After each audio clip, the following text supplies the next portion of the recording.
Okay, lipat na naman kami. Doon kami sa sunlight. Sunlight. Doon kami sa pier ng sunlight. Oh, sino yung ano, mangkaya sa amin sa sunlight kami mang ano. Kaya maraming sa dyan, sunlight talaga. Dyan sa pier. Sa pier talaga. Wala na. No choice na to. Oh. Ano to? Kaya. Kaya to, pier. Oh, pier ng sunlight daw, kaya. Malakas kasi sa sunlight eh. Okay. So, ayan. Tapos na tayo na tanghalian. So, may scan dive pa tayo. Hanap tayo ng ibang area, mga kay. So, ayan. Medyo may rawis sana dito. Oh, may rawis, kaya lang, I don't know. Parang walang corals, puro buhangin. So, doon tayo sa meron. At sa ngayon, start tayo mag-dive mga ka-idol. So, eto, may nakita tayong malapad na isda. Ang ganda ng pwesto niya, dun, sa pool mga ka-idol.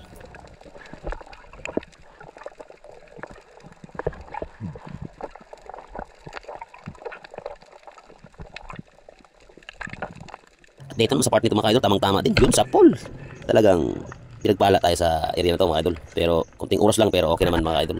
Yun, nakadali tayo ng lapo.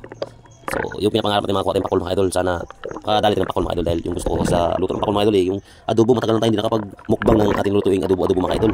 Kaya sige lang mga idol, abangan tayo dito mga idol habang mag-search tayo sa area. At sisimula natin kung huli natin mga idol ay ito. Yan, wala pong ganun mga idol. Pero makadali pa rin tayo dyan mga idol kung hindi pakul mga idol. Basta pwedeng adobuhin mga idol o yung ibang klaseng isda or saguksok, malay mo yung lapo, okay na yan, pwede pang binta. Siya pakul, basta yung pwedeng ting adobuhin mga idol. So dito sa may kantuhan ito, tamang-tama mga idol, may pakul. Pero hindi ko siya maano mga idol, pero para siyang pakul. Pero yung pagdating ko sa ilalim mga idol, dahan-dahan yung kilos niya. Hindi pala siya pakul mga idol. Yung isang paborito natin, yung suyok-suyok. Tamang-tama, suyok-suyok mga idol, mga 2 kilo. Yun, may pang adobo na tayo pag-uwi mga idol. May pang mukbang na tayo nito sa pag-uwi. Na-miss ko itong isda ito mga idol. At yan mga idol, ipapakita ko sa inyo kung paano lutuin yan mga idol. Yun, ang laki, mga 2 kilo. Yan, hindi na tayo lugi sa ating adventure today mga idol. Dahil nakakuha tayo ng ating paboritong lutuin na adobo mga idol. So ayan, meron na tayong pang-ulam sa bahay at yan, lulutuin natin mga idol sa pag-uwi. Yan ang ating imukbang mga idol kung paano lutuin itong saguksok mga idol. So yan, at pangapangan mga idol ay dahil magdahan-dahan na kami mag-uwi mga idol dahil hapon na rin mga idol, magluluto pa tayo sa bahay. Eto na, abangan na lang ang ating pagluluto dito sa isdang ito mga ka-idol, kung paano ito siya lulutuin mga ka-idol. So yan, abangan na lang mag-uwi sa bahay mga ka-idol.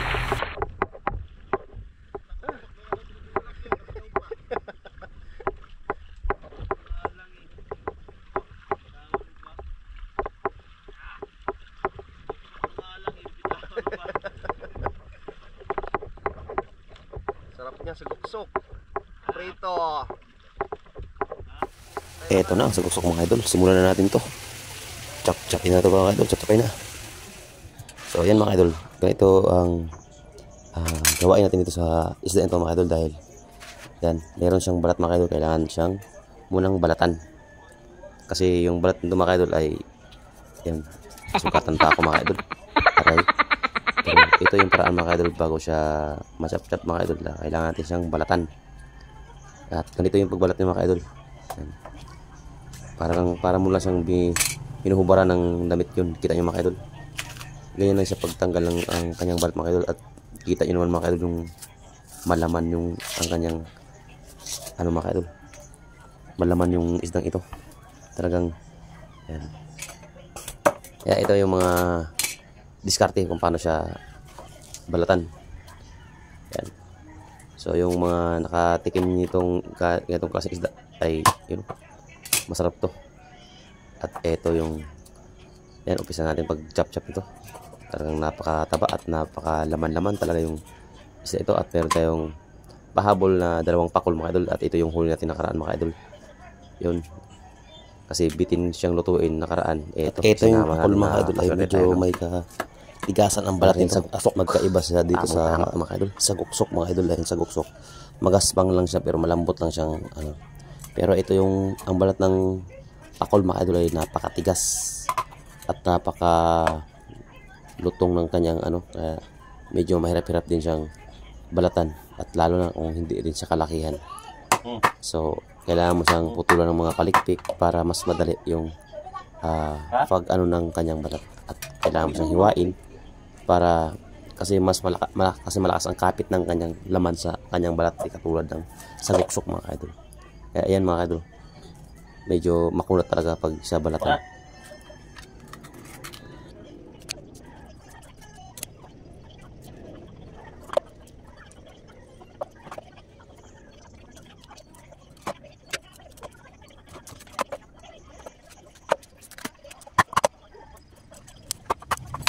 Salamat, natapos na tayo sa pagbalat mga idol. At ito, kailangan natin siyang chop-chopin na mga idol para malagay natin sa lagayan at matimplahan natin yung kanyang laman. Lagyan natin mga ricado para mas papasok yung lasa sa kanyang kalaman-lamanan, para pag niluto mga idol ay talagang masarap.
Bukas.